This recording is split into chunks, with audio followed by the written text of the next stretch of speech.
Want to meet great minds who don't think alike? Join the Atlantic for our annual festival on September 19th and 20th, featuring 2 days of lively exchange and debate on the issues that matter most. You can attend this can't-miss live experience in person at the Wharf in Washington, D.C. or online from anywhere. Hear from best-selling authors, elected officials, notable actors, CEOs, and more. This year's speakers include Representative Hakeem Jeffries, Karl Rove, Anna DeVere Smith, Jake Tapper, Jonathan Haidt, Senator John Fetterman, Noah Hawley, Elaine Welteroth, and more of today's most influential thinkers in conversation with Atlantic journalists, including Jeffrey Goldberg, Jamel Hill, and Derek Thompson. Tickets are on sale now at theatlanticfestival.com.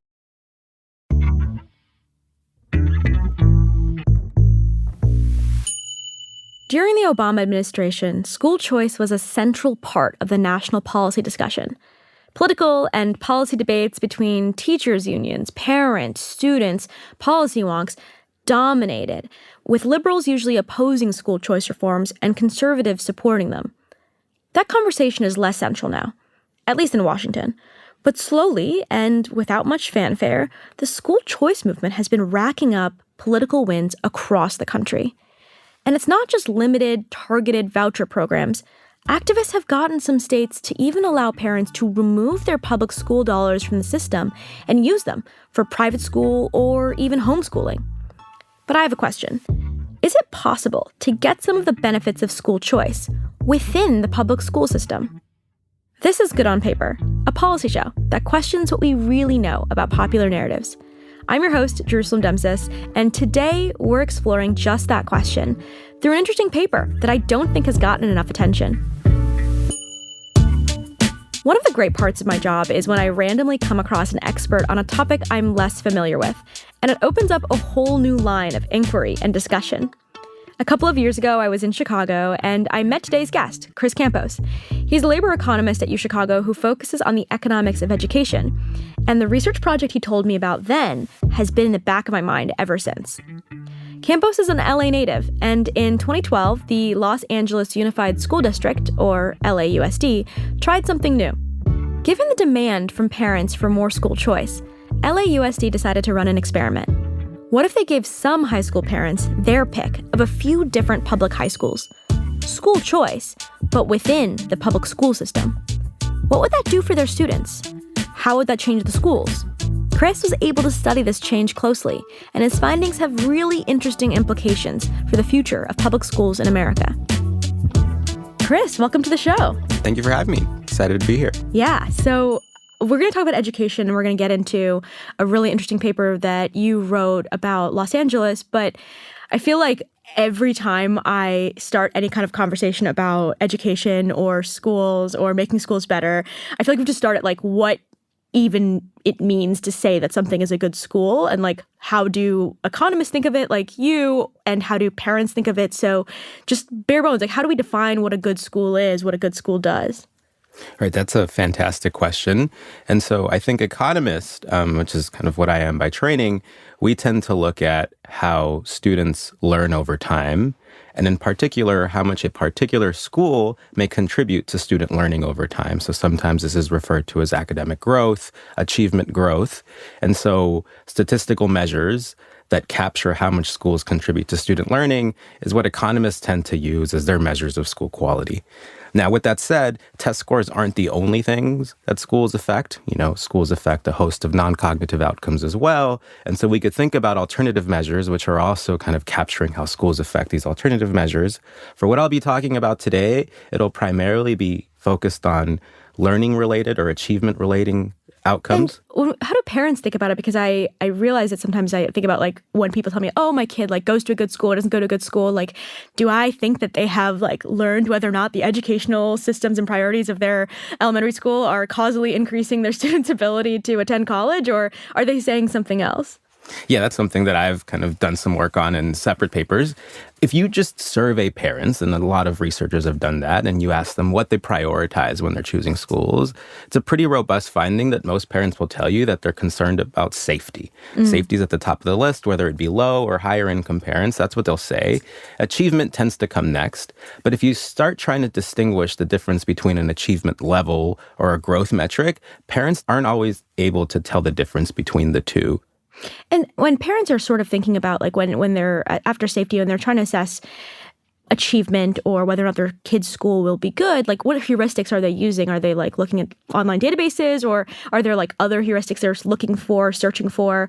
Right. So I think there's these popular platforms such as greatschools.org that parents tend to heavily rely on. And in those platforms, they'll rank schools based on a host of factors. And some of these include growth metrics in some states where that data is publicly available. And other locations, it'll include just information about average achievement at schools. But anecdotally, some parents that don't have access to these platforms or are unaware of them tend to just rely on heuristics such as, where do high-income kids go to schools? And they'll tend to associate kind of like a school that has high-income students as like a higher quality school, or they'll use kind of proxies such as race as well to kind of identify good schools. That doesn't necessarily mean those are schools that are most causally improving student learning, but these are heuristics that some parents tend to rely on when choosing schools if they find it challenging to observe these notions of school quality. So part of this conversation is sort of based around parent choice. So like even when we're thinking about the classic view of how people pick their schools, where they move to a neighborhood and they kind of look for the schools when they're in that moving process, there's obviously an element of choice in there, but increasingly choice in the American public school system has been a range of things, from charter schools, and then also being able to use state dollars for homeschooling and private schools is like increasingly normal. And that has been part of this broader movement that, giving parents this option to pick where their kids go to school is better because it allows them to kind of make the determination for their own family and discriminate between different educational opportunities. I know this is like a very big literature here on school choice, and I'm asking you to oversimplify for us, but what do we know about how expanding school choice in these ways affects student outcomes? Like, what's sort of the lay of the land right now about that shift in the American educational landscape? So the original school choice reforms advocated by Milton Friedman in the 1950s and 1960s are focused on educational voucher programs. In more recent decades, the 1990s to start in particular, there's been this rapid rise in charter schools. Voucher schools are private schools, while charter schools are still publicly funded but privately managed. Both types of choice schools tend to compete with incumbent school districts for students. But even within public school districts, there's still a substantial amount of school choice. In school districts with unified enrollment schemes, families have a substantial amount of choice. In others, they may have access to magnet programs or other programs that allow them to enroll in schools that are not their own schools. So when it comes to evaluating these reforms and what we know about their effectiveness, there's different perspectives one can take. To begin, one can ask, do the students and families who exercise choice, whether it be the vouchers or the charter schools or the magnet programs, do they benefit from that? And so there's a host of studies studying these so-called participant effects. And I'll start with vouchers. And I'm going to focus on lottery-based evidence.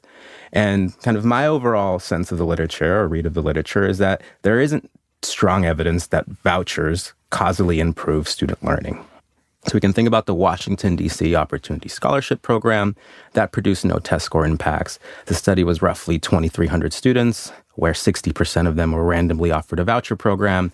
You can follow these kids over time and just compare those that were offered vouchers to those that were not, and not finding much of an impact on test scores. 3 voucher programs in New York City, Dayton, and Washington, D.C.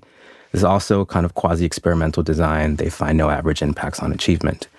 And there's this other popular voucher program, the Louisiana Scholarship Program, which found substantially large negative impacts on academic achievement as captured through test scores on English and language arts and mathematics. So, most lottery-based studies of voucher programs in the United States tend to find no measurable impact. And this Louisiana study is one that finds really large negative impacts. So that's participant effects for voucher programs. We can think about the same types of studies when it comes to the charter literature.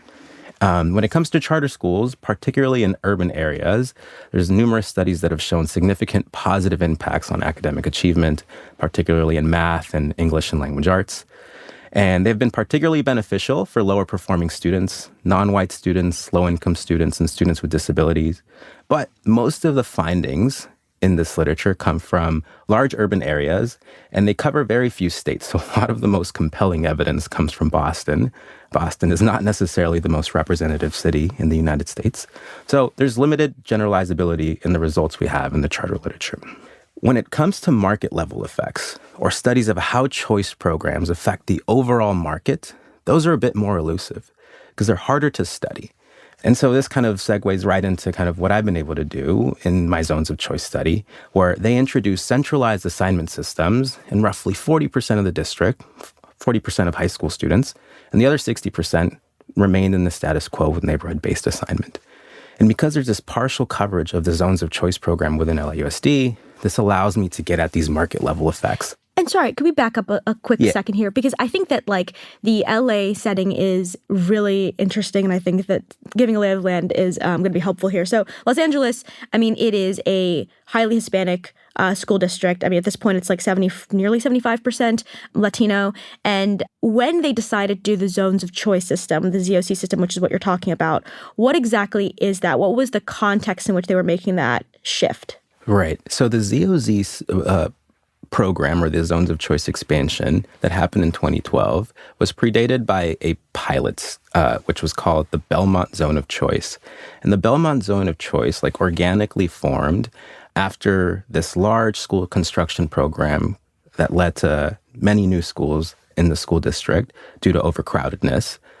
A lot of these new schools did not have attendance zone boundaries like most other schools in the district, so they were kind of just floating around. And at the same time, there was this increased demand for charter schools. So a lot of families were leaving to charters. And the charter enrollment share as of like 2023, if I remember correctly, is like roughly 36%. So the charter school sector has a big presence in LAUSD. But going back to 2007, it was still kind of on the rise. And so school district administrators sensed that families kind of had this inherent demand for more options. And so they experimented with this pilot, the Belmont Zone of Choice, where they kind of clustered in some of these new schools, some existing traditional public high schools that were part of the district, into a larger zone of choice. And within this zone of choice in the Belmont area, families were allowed to kind of enroll in any one of these schools. And so families could apply to different schools. And if there was oversubscription, a lottery would determine who got assigned to what school. But in this era, this is going back to 2007, it was very informal. There aren't really many records of how assignment was done during this era. And if we fast forward 5 years, many of the same issues the district was facing with kind of charter competition, not sure what to do with these extra schools that were just around the school district, they kind of decided to expand the program, and they created 16 zones of choice that span. And these are like geographically bounded areas? That's correct. Okay. So instead of a family having one neighborhood school, they're now going to have several nearby options, but their options are still going to be restricted based on the address. And how did they decide which schools to include in the zones of choice? I know you said that basically like half of LA was split up into these zones and the other half kind of remained in the existing like neighborhood school system. Right. So I think if we look at where these zones are concentrated at, most of them are going to be in South, Central, and East Los Angeles, some in the San Fernando Valley, but most of them are going to be concentrated in these regions of the district that are relatively disadvantaged. Most of the census tracts that are part of the Zones of Choice program are in the bottom quartile of the median income distribution in Los Angeles, as measured in the 2010 census. So really disadvantaged neighborhoods. And so from one perspective, they were trying to introduce choice in sectors of the district where there was a lot of charter competition. Another perspective is if you try to change the attendance zone boundaries of families in West LA, that's nearly impossible because you're going to... And West LA is like the richer part of LA. The richer part of LA, exactly. Okay. You're going to have a lot of parents that are going to go to the school board meetings and complain about this and make the policy like nearly impossible. So you're going to see that most of these zones are going to be in these disadvantaged neighborhoods where maybe there's not as much representation during the school board meetings. And so the individual that was tasked with creating these zones of choice, I think he was a bit strategic in choosing neighborhoods where families would be a bit more amenable to the creation and molding of these new zones of choice. Okay, so just to describe kind of the process by which this works, right? So instead of your neighborhood school, you have now and this is just high schools, right? That's right. Yeah, so you have now like 3 or 5 like different high schools that you can pick that are all kind of within a geographically bounded area. And then I guess like when people are finishing middle school, they get to apply, or is it just they just rank their preferences, or it's a lottery system? Like how does it work? So every fall at around September, parents are informed about the Zones of Choice program in the case they had not heard about it. These are parents with children that are in 8th grade. And then the school district has a Zones of Choice office, and administrators at that office start arranging and scheduling numerous information sessions where they communicate features of the program to parents. Schools organize like open houses where they kind of like pitch themselves to students and kind of like try to make the best case for why they should go to that school or enroll in a given program. And then there's a deadline, usually November 15th or mid-November, where parents are required to submit an application ranking every option in their zone of choice. And they have an incentive to submit an application because if they do not submit an application and they're part of the Zones of Choice program, they may be assigned a school that is not necessarily one that they prefer. And what percentage of people submit applications? Is it high or? From what I've looked at in the data, it's like nearly everyone. Okay. Yeah, so for the most part, everyone submits an application. Very few people don't. Conditional on you being part of the district in 8th grade. I'm sure there's many families that are not part of the district in 8th grade, and so we never really observe them in the data. And so then they submit an application, and then there's some centralized algorithm that then allocates students to schools based on their preferences and their priorities. And priorities tend to be geographic, sibling-based, but outside of that, there's no additional priorities. There's no screening mechanisms in this particular setting. This is in stark contrast to a place like New York City, where screening is particularly common, but not in the Zones of Choice setting. Okay, great. And so what did you find? Like, how did creating these kind of like small educational markets affect school quality? Right. So because roughly only 40% of the district gets these Zones of Choice programs or zones, and the other 60% does not, you can just compare trends between affected neighborhoods or students to unaffected students or neighborhoods. And then that differential change before and after the policy is expanded in 2012 informs us of how the overall policy affected student outcomes. And so before I get to the results, let me just tell you a bit about how ZOZ students were doing kind of before the program expands. So as ZOZ students are entering high school before the program comes into place, they're performing roughly 21 to 23% of a standard deviation more poorly on standardized exams. You may ask, like, what is a standard deviation? So we can start by asking ourselves how much students typically learn in a year between grades 7 and 8. Taking a number from an existing paper, that amount is roughly 26% of a standard deviation. And this allows us to translate that 23% of a standard deviation incoming achievement gap that ZOZ students face to roughly 159 learning days, given that a school year has 180 days. Mm-hmm. So one way to interpret that 23% of a standard deviation incoming achievement gap is that ZOZ students are kind of performing on standardized exams, kind of roughly equivalently to just having learned 159 less days than non-ZOZ students. So that's an alternative way to view the incoming achievement gap. So ZOZ students are relatively disadvantaged, living in relatively disadvantaged neighborhoods in LA County, and also performing more poorly on academic standardized exams. We fast forward 7 years, and the program leads to a roughly 16% of a standard deviation improvement on standardized exams. If we translate that to learning days, it's roughly 139 additional learning days. Wow. So it nearly eliminates that incoming achievement gap. Mm-hmm. We can also look at college enrollment, and we find that college enrollment increases by roughly 5 percentage points. Mm-hmm. And that improvement in college enrollment is sufficiently large that it eliminates the pre-ZOZ college enrollment gap. Okay, so basically the students who are in the ZOC schools, which you explained, like, you know, these are the parts of LA that are disadvantaged, they were less likely to have kind of backlash from rich parents. These students are now basically closing the gap between themselves and the higher income areas of Los Angeles when it comes to learning days and college enrollment. That's right. Wow. It's exactly that. doesn't fully close the gap for achievement, but gets very close. And for college enrollment, it kind of flips and goes the other way. So it's essentially closed. That doesn't mean that inequality has fully gone away in Los Angeles. Schools are still vastly unequal, and there's a lot of variation in terms of student outcomes. But at least the ZOZ, non-ZOZ gaps have essentially closed as of 2019. And specifically, we're talking about test scores in specific areas, or when we say closing achievement gap, what are you looking at? Test scores, standardized exams, math and reading or English and language arts, and college enrollment.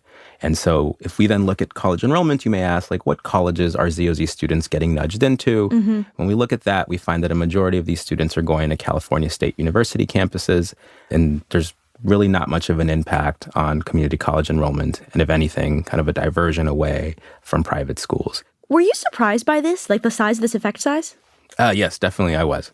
I was not expecting it. This was initially supposed to be a different paper on how residential decisions responded to the program. But I had the data, so I kind of went ahead and looked at kind of what happened to achievement.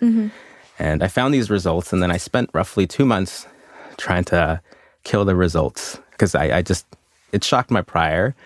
But yeah, that's kind of how research goes.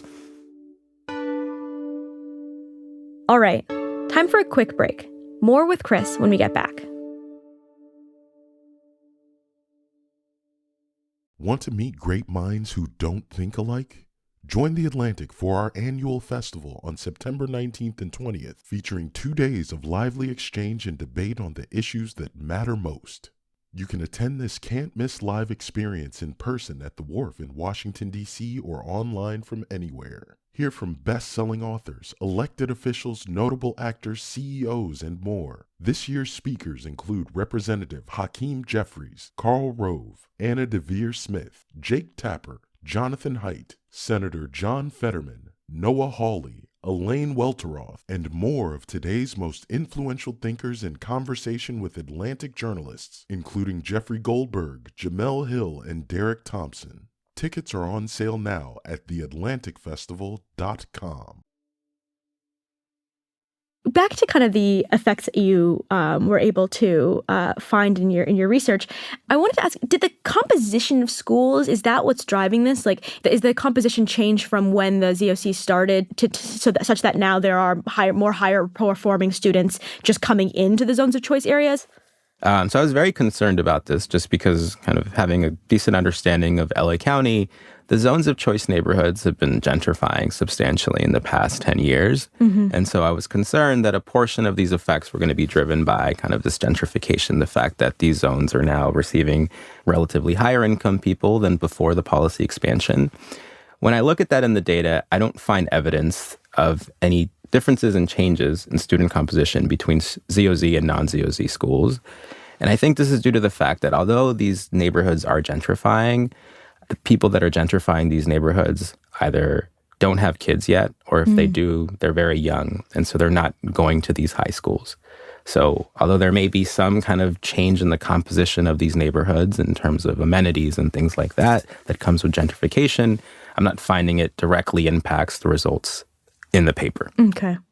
And then also within the zones of choice, is there compositional sorting such that like now you're getting higher performing students kind of just sorting themselves into better schools and that's what's getting the benefits? Okay. When it comes to how students were sorting within the ZOZ, one other perhaps surprising finding that I find in this particular setting is that I can look at the types of choices parents are making when applying to schools because they submit these rank-ordered preference lists to the district that then determines the assignment of students to schools. And then with these rank-ordered preference lists, I can get measures of school popularity. And then I can just ask, what best predicts these measures of school popularity? Is it school quality? Is it student composition or other school factors? Like what is most predictive of demand in these particular markets? And I'm finding that school quality or these notions of value added that economists tend to use are most predictive of demand in these ZOZ markets. And so what this is saying is that families are providing schools in the ZOZ markets incentives to care about factors that contribute to student learning because that's what's driving their demand. And it's not that parents are selecting based on the composition of kids at a school, because that would produce alternative incentives, where schools wouldn't necessarily care about contributing or investing in factors that contribute to student learning. They would instead be investing in things that would attract high-achieving students. And so because I'm finding in the data that parents' choices strongly lean towards higher value-added or higher quality schools, this is providing schools the incentives to kind of invest in these things that contribute to student learning, which is then contributing to the overall impacts I'm finding in the study. There is a 2020 AER paper about whether parents value school effectiveness, and they're looking at like 250,000 applicants to the New York City high school system, and they basically find that there's like no evidence that parents are that households are kind of responding to causal school effectiveness, and they find that people are mostly looking for peer quality. And, like as we, talked about earlier, like that's usually kind of just measures of whether it seems like there are higher income students or there are whiter students in the schools. And that's how they're kind of deciding whether or not to, send their kids there, or whether they think that school is a good school. And so what's interesting about the design of your study, what's the design of this Los Angeles school system zones of choice, is that because it's so segregated, the zones of choice, you can't actually discriminate based on race or on the income of your peers by that much. And so you have a system where parents are not able to default to that heuristic, and then they're able to then maybe make decisions based on, or then they choose to make decisions based on causal effectiveness. So just, I guess, talk a little bit about that for me, because I think that that's kind of like a weird finding. It's like people want to discriminate based on these things, and like you have to take it away from them in order for them to like care more about causal stuff. Or is there some other way I should be thinking about this? Right. Yeah, the fact that families are selecting schools based on schools' causal effectiveness is somewhat surprising of a finding here. And so, as you point out, like these zones are extremely segregated. At the time of the study, 88% of the students in the ZOZ are classified as Hispanic by the school district. This is well above 67% of Hispanic students elsewhere in the district at the time. And so, yeah, exactly as you point out, within a zone, when a parent is choosing a school, they can't find the school that has all the rich kids, or they can't find a school that has all the white kids. And so it doesn't mean that in a place like New York City, families are necessarily discriminating, but they're using these heuristics that make it somewhat easier, at least to them, to identify these effective schools. Where in the ZOZ setting, because they don't have this easy heuristic, they're forced to go find other things to differentiate the schools. And when they do that, it turns out that whatever it is they're then kind of choosing to select schools on tends to be something that's going to be more correlated or more strongly associated with schools' causal effectiveness. At least that's kind of what I think is going on in the zones of choice, because at the core, I don't think families are necessarily observing school value added and kind of making decisions based on that in this setting, but they're using something else. They're doing something else because they don't have these proxies for quality. And so, I mean, I guess that's part of my question here, right? Because what would they be looking at, right? Because I kind of lean in your direction that people don't want to just say, like, I want to send my kids to the place where white kids are. They're trying to say, like, I want to send my kids to the place that, maybe has high investment or whatever. And they're using that as a proxy, as you say. But if without that, I mean, is it the case that there are actually good proxies that more places could be using to actually evaluate whether or not a school is would make their kids better off? Right. So in the data that I have, it's really hard to kind of figure out what that thing is. I think anecdotally, at least back when I was a graduate student and I was going to some of these information sessions, I think parents do get a lot from talking to the principals in these open houses where several principals were present, or in these information sessions where they get a lot more information that you could associate with soft skills or things like that aren't necessarily objective measures of quality, but that are nonetheless going to be correlated with these objective measures of quality. And I think in a place like New York City, where a family has hundreds of schooling options, it's impossible for them to go and learn about all of these 100 options. In the ZOZ setting, families are required to learn about anywhere between 2 to 5 campuses. So it's a bit more manageable. And so I think because you eliminate these proxies for quality, such as race or income. But at the same time, you make the choice that's sufficiently small. You make learning about your options sufficiently feasible. And so everyone kind of does pick up on other things. It's unclear what those things are, but I think it's a combination of kind of eliminating the sorting on race and income and making these choice sets sufficiently small that it makes it manageable for families to learn about their options. And I know you said you looked at survey data about students, but did you do any, like when you were at these fairs or information fairs, were the kids present too? Like were you able to talk to them, or any qualitative stuff on your interactions with them? Nothing systematic, to be honest. It's on my to-do list to do a more qualitative study with the principals to kind of just directly ask them how they kind of perceive the program, how they engage and interact with it. But that's been held up. So when we met a couple years ago and you were telling me about this study that you were working on, I think like at first I didn't fully grasp that this was only happening within a segregated school system, and that there was not, the effects were not just happening because you were desegregating. I think that was my first initial assumption, is like, oh yeah, like this will happen because you have moving to opportunity stuff that's going on here, where people are now able to go to the better neighborhood schools, and you're then desegregating and sending the kids from the higher income neighborhoods also to the lower income schools. And that's not what's happening at all, which feels like, I don't know, it feels kind of odd to me, because I think my expectation is that like the large gains that we would expect to see from schools is going to happen if we can get desegregation. I mean, does this change your sense of whether desegregation is required to get kind of better outcomes for students in these high-risk populations? I don't know if it's moved my prior on that necessarily. I think what this study does do is serve as a case study into like where these school choice reforms or this implementation of these centralized assignment systems can be effective, and some of the features of it that potentially facilitate the effectiveness of the program. I do still think that there's a value to desegregating schools. There's a ton of research supporting those ideas, but it is a bit strange, as you point out here, that, you know, there's this potential trade-off where, you know, you could have a very successful school choice program, but perhaps you need to eliminate kind of the sorting on race and income and create this homogenous kind of market to then facilitate parents selecting effective schools, to then incentivize schools to invest in things that contribute to student learning. But it's unclear from a policymaker perspective if you want to have these kids and their K through 12 education in highly segregated schools. But at the same time, they're experiencing substantial improvements in achievement. They're going to college more often. So it's unclear how we should weigh those two factors. To me, I'm very interested in the mechanism to get these better outcomes. Like, what are the schools actually doing then? If they are seeing these increased college enrollment and better test scores, like what's actually happened to get that to happen? You know, I'll give you something that comes out of the data, but it's also not going to be the most convincing part of the paper. But, you know, this is always a weakness of most empirical papers in the social sciences.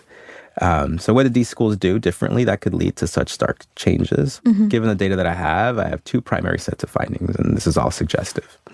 The first relates to changes in schooling practices. So I find a sharp increase in suspensions, roughly 31% increase in suspension rates in ZOZ schools relative to the pre-ZOZ mean, and a sizable drop in absenteeism. And so these two findings are consistent with a setting with stricter disciplinary practices and increased expectations. And so these two practices are part of a broader bundle that tends to be referred as like the no excuses approach to urban education. At the same time, you know, I also find, perhaps reassuringly, that ZOZ students are also experiencing increases in their SAT scores. And so you know, some of these learning gains that we're capturing in these standardized exams do seem to also be materializing in the SAT that the students that are going to college are taking. And so this is going to mediate this increase in college enrollment rates among ZOZ students, right? So these are the two things that I'm finding, at least that stand out the most as substantial changes within the school. I'm interested in this because, I mean, well, I guess firstly, I think that there is a lot of people have a kind of expectation that when they see that a charter school, for instance, has led to improved outcomes, that what's happening is either they're screening on the front end or they're just expelling kids on the back end. Did you find evidence that they're kind of selectively expelling low-performing students? Absolutely not in this particular setting. And another kind of concern that people have in the charter literature is that these potential high suspension rates potentially impact student well-being. And so in LAUSD, since 2010, they run this school experience survey where they survey essentially every child in the school district, and they ask them about their happiness and their overall well-being. And I'm finding no detrimental impacts on student happiness or well-being, and if anything, improvements in those measures. And is that relative to the non-ZOC students? That's right. Or just relative to the non-ZOC students. Okay. And so, the no excuses model and what you just mentioned with kind of in a harsher disciplinary system, or at least a stricter disciplinary system in schools, this has been studied extensively in the literature. Does this push against, or is this kind of affirming what we already know about how this affects outcomes? Right. So I think the charter literature made there was a lot of progress on that in the 2010s and has kind of stagnated since. And I think the research kind of ended and said there's successful charter schools in urban locations, and the no excuses approach tends to be very predictive of positive charter impacts. In recent years, the no excuses approach is rebranded to high expectations, high support because of some of the reasons you mentioned earlier. It's unclear if what I'm finding in this paper necessarily links back to that because, these are public schools, these aren't charter schools. Yeah. But I'm just finding evidence of a similar change in a schooling practice that's been associated with positive learning impacts in other settings. So I think that's as far as I can take it here. Yeah. But yeah. So a lot of this, though, this change kind of that happens, it's not predetermined that it would. I could imagine a world in which these zones of choice pop up, but it's not like Los Angeles City Schools was saying we're going to take away your funding if you're on the bottom end of people's prioritization. So and I would imagine even before zones of choice, there were a lot of people who were working in schools who cared a lot about making the kids better off. So what made them what was the push incentive to actually make them change any processes inside the school? Why would zones of choice actually do that? Right. That's a great question. And sometimes people ask the same question in a different way. And they ask me, are principals or teachers lazy if you don't have these school choice programs? And I think the answer to that is no. I think I've never talked to a principal whom I doubted cared about the welfare of their students. They're all fantastic and deal with a host of different problems. And in many ways, they're superheroes. And so I can talk about a scenario where a well-meaning principal would naturally respond to this policy, and it wouldn't really imply that they didn't care before the policy, right? So in the status quo with neighborhood-based assignment, principals have a somewhat fixed set of students they educate every year because neighborhoods determine kind of enrollment flows. In the zones of choice area, it's not obvious what kids a principal is going to receive because some kids may opt to go to a different school that is not their neighborhood school now that we've expanded kind of the attendance zone boundary. And if we introduce the fact that although LAUSD does not use a student-centered funding formula, as you pointed out, school funding levels are still positively associated with enrollment. Therefore, any loss of enrollment could lead to the loss of a teacher, a counselor, a nurse, and et cetera.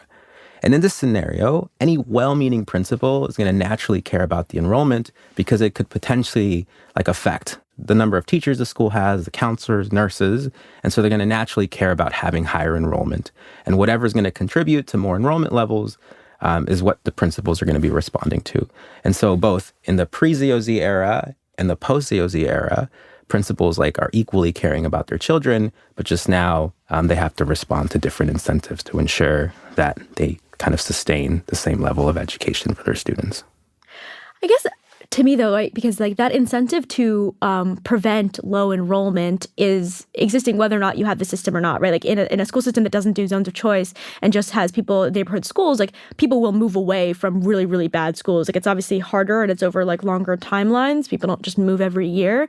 But, you do see declining enrollment and declining funding and, losing teachers and guidance counselors in schools that are doing very, very poorly. So is it that they're just worried about losing enrollment? Or is it that now they're actually kind of being ranked in a very obvious way? Definitely. So career concerns are definitely a thing that principals are thinking of. I can hypothesize here at most, but if you just follow the trajectory of many school district administrators, you'll see that many start off as teachers, they become assistant principals, and they become principals, and then at some point get promoted and end up in some administrative position in the school district. And so, if they do have career concerns, obviously being kind of the highest performing principal in the zone of choice is probably something you're going to embellish on your resume or make sure it's very salient on your resume. And so once you kind of introduce these additional career concerns, it's an additional incentive principals may have to kind of really perform really well once you create these zones of choice markets in comparison to the status quo where it's just neighborhood-based assignment. It's funny, though, because it kind of there's a pretty big effect sizes you're finding. And obviously, I know that you're saying it's hard to figure out exactly what the exact mechanisms are happening here are. But if it is that principals are now changing school policy as a result of this concern about declining enrollment, I mean, that means principals, have a huge impact. Like their individual person has, and I guess maybe it's also like other administrators, but like a handful of people at a school can vastly change the outcomes without changing funding, without changing who the teachers are, without changing who the students are. That's remarkable. Is that surprising to you? Are you worried about the, durability of that? No, yeah, I think that's a great point, and I totally agree. If you ever kind of just go to one of these public schools or just any public school in general, you really see and get a sense that the principal really sets the tone and the culture of the school. So they do have a lot of power to kind of change just the overall environment. Mm-hmm. So that I definitely wholeheartedly believe. And yep, I also agree that, this kind of one interpretation of this study is that principals do have enormous sway in kind of changing kind of the educational trajectories of their children without significantly altering funding structures and things like that. Gotcha. Well, this is a great place for our final question. What is something that you thought was good on paper but didn't pan out how you expected? Right. This is a fascinating question because I think no matter how good we think something is on paper, there tends to always be a dissenting opinion somewhere. So in that spirit, let's go with the topic of school closures or extended remote instruction during the pandemic, and in particular from fall 2020 onward.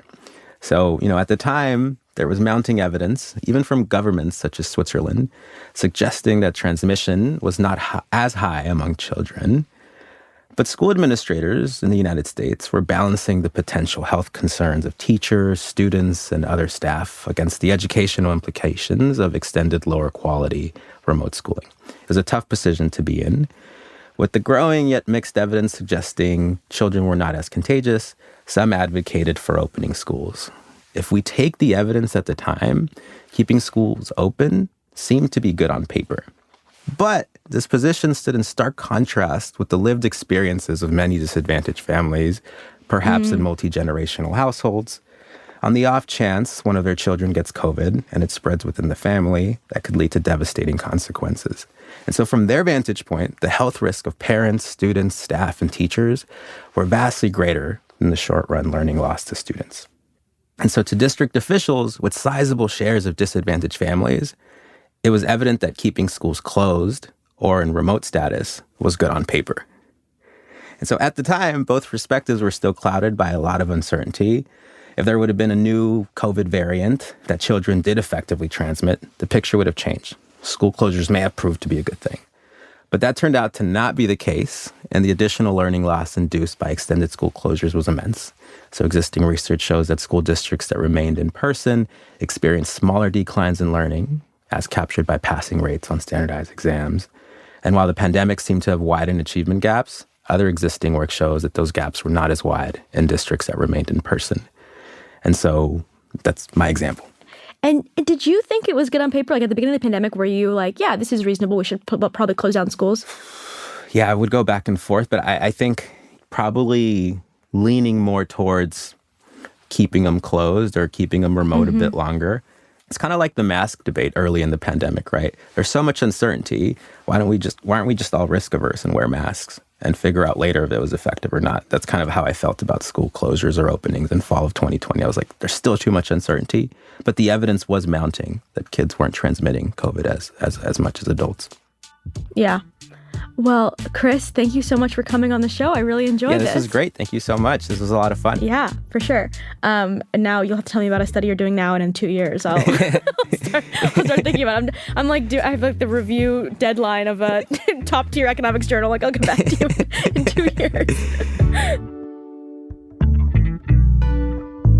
Good on Paper is produced by Janae West. It was edited by Dave Shaw, fact-checked by Anna Alvarado, and engineered by Erica Huang. Our theme music is by Rob Smirsiak. Claudina Bade is the executive producer of Atlantic Audio, and Andrea Valdez is our managing editor. And hey, if you like what you're hearing, be sure to follow the show, and please leave us a rating and review on Apple Podcasts. I'm Jerusalem Nemsis, and we'll see you next week.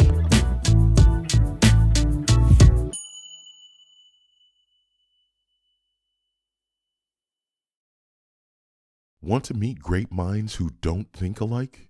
Join the Atlantic for our annual festival on September 19th and 20th, featuring 2 days of lively exchange and debate on the issues that matter most.